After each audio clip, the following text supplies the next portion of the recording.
来看加拿大树林大火继续炭烧，阁有超过200个树林大火，其中有100个所在火阁还未受到控制，有超过26000人已经撤离。这嘛造成北美有真侪所在空气品质恶化，空污嘛影响到大西洋甲欧洲部分地区。另外，非洲的撒哈拉沙漠的风暴山嘛严重影响到加勒比海地区，当地空气品质是真歹。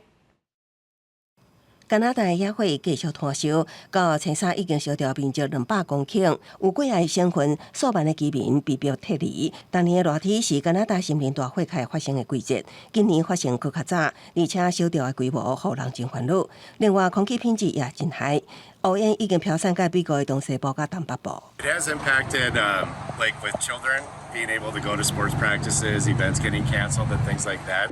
明年四大洲部分地区空气品质已经达到非常不健康的等级，野火乌烟甚至已经飘到更较远的欧洲。Some of those particles and gases are reaching high enough that they can be transported long distance, and so some of those particles are coming into the U.S. and affecting our air quality.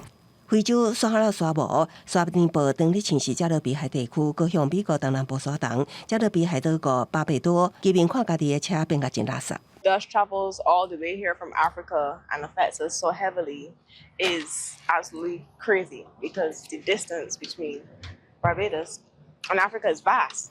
这场沙丁堡为亚马加延伸到巴贝多以东，东西长大约3200公里，南北跨大约1200公里，为加勒比海一路扩展到千里达。当地气象专家表示，这实在是真惊人。佮指出，这是今年目前为止上严重的沙丁堡之一。美国国家气象局波多黎各一位专员表示，这摆的沙丁堡浓度大气加光学高度 AOD 达到0.55，是今年目前上悬值。